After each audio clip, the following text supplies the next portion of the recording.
آج کی جو ہماری کہانی ہے وہ ہے لاہور کی شام کراچی کا خواب۔ احمد لاہور کا رہنے والا ایک خوش مزاج لڑکا تھا۔ انجینئرنگ یونیورسٹی میں پڑھتا تھا اور فارغ وقت میں شاعری کرتا۔ فاطمہ کراچی کی ایک ادبی مزاج لڑکی تھی جو اسی یونیورسٹی میں ماس کمیونیکیشن پڑھنے آئی تھی۔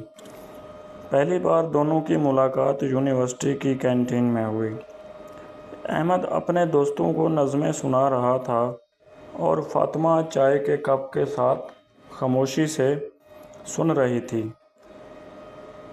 نظم ختم ہوئی تو اس نے دل ہی دل میں کہا، یہ لڑکا تو لفظوں میں جادو بن لیتا ہے۔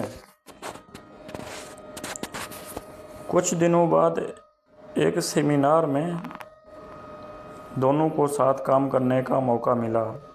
احمد نے پوسٹر ڈیزائن کیا اور فاطمہ نے الفاظ لکھے۔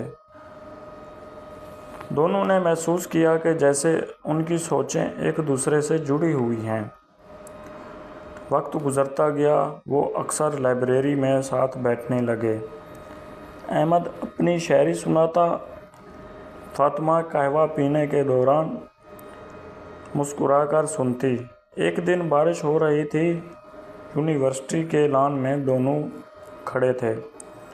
فاطمہ نے آسمان کی طرف دیکھ کر کہا، کراچی میں تو بارش کم ہوتی ہے لیکن یہاں لاہور کی بارش بڑی رومانوی لگتی ہے۔ احمد نے اس کی آنکھوں میں دیکھتے ہوئے جواب دیا، بارش تو بہانہ ہے، اصل رومانوی کیفیت تو تمہاری موجودگی سے ہے۔ فاطمہ کے گال بالکل سرخ ہو گئے۔ اس دن کے بعد ان کے دل ایک دوسرے کے ساتھ بندھ گئے۔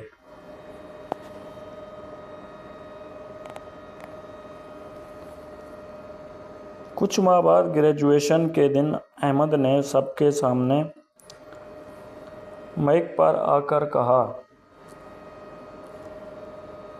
میں نے لاہور کی گلیوں میں محبت تلاش کی مگر یہ محبت کراچی سے آئی ہوئی ایک لڑکی کے دل میں ملی۔ فاطمہ، کیا تم میری زندگی کا حصہ بنو گی؟ ساری محفل تالیاں بجا رہی تھی۔ فاطمہ نے ہنستے ہوئے آنسو صاف کیے اور آہستہ سے کہا، ہاں احمد، یہ کہانی لاہور کی شام سے شروع ہوئی تھی مگر اب یہ خواب کراچی تک جائے گا۔ تو آج کی کہانی ہماری یہاں پر ختم ہوتی ہے۔ ملتے ہیں انشاءاللہ اگلی